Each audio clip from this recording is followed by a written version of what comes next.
Let me ask a question of the Ambassador, and it relates to the administration, the Pena administration's review on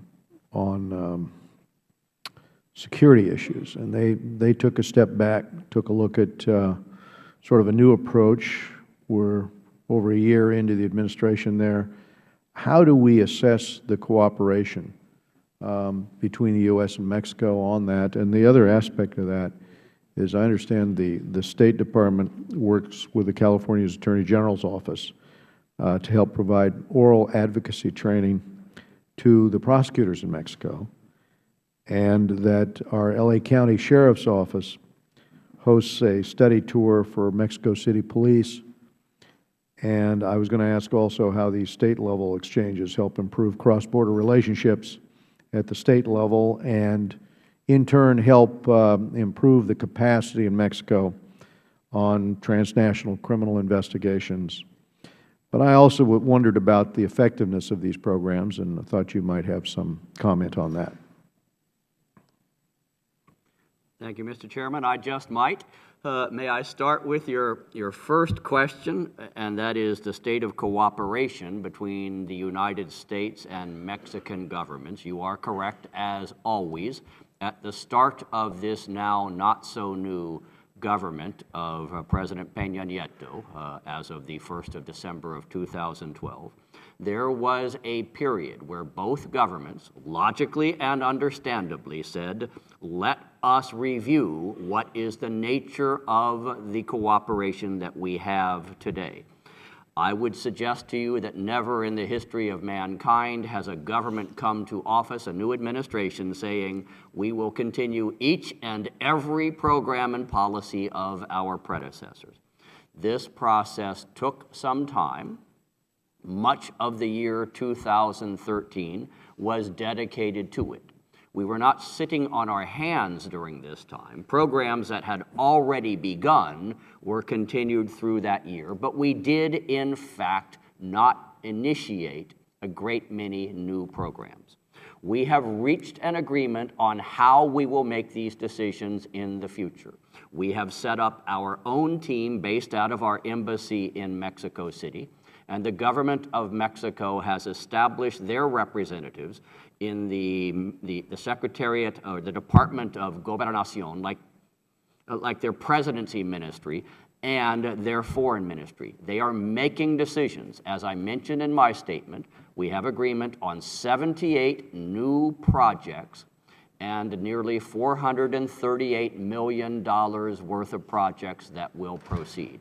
The message that I have for you is we are now moving ahead at a right smart pace in terms of new programs and projects. And one of these would be the prosecutorial training by the Attorney General's office in California. It would fall in that category, Mr. Chairman, and if you will allow me to pander ever so briefly, and I promise to stop, since you have opened that door, I would mention as well, proudly, that we have also partnered with a number of other state and local institutions in the United States of America for Mexico programs, including the Chicago Police Department, Harris County Sheriff's, Houston Police Department, State of Maryland Corrections, Los Angeles Sheriff's Department, as you mentioned, Portland Police Department, Washington State Justice Commission, El Paso Sheriff's Department, Albuquerque Police Department, New Mexico State Police,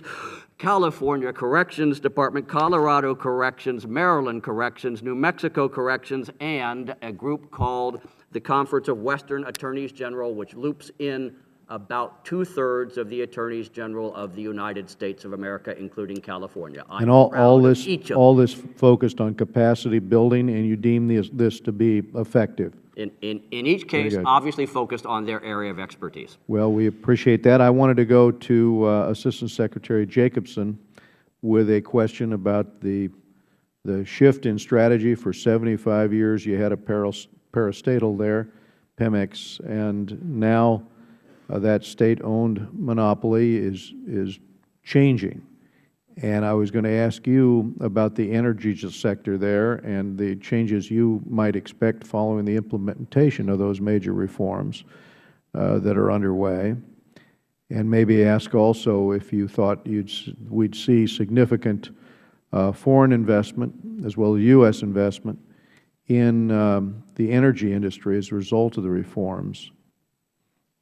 Sure. Thank you, Mr. Chairman. I think, one of the things that has been so exciting about the reforms, and the energy reform obviously has garnered the most attention, are opportunities for partnership and investment. Obviously, Pemex will remain a state-owned entity, and that's been clear throughout the reform. And the implementing legislation and the secondary legislation is not yet complete. So it's not entirely clear how things will play out. But what we hear from U.S. companies of all types, energy firms and firms that would support energy contracts, et cetera, is that they're very, very interested in the market, and they're waiting for the reforms to be complete. But they're obviously very excited about this, very positive about the possibility of partnering with Mexican companies and Pemex itself, and what possibilities there might be for them to be involved. There are also, obviously, outside of the oil industry, there have been partnerships in renewable energy, other forms of energy with U.S. companies for quite a while. But in the oil industry, there are possibilities that didn't exist before. Thank you, Assistant Secretary. I will go now to Mr. Elliot Engel of New York.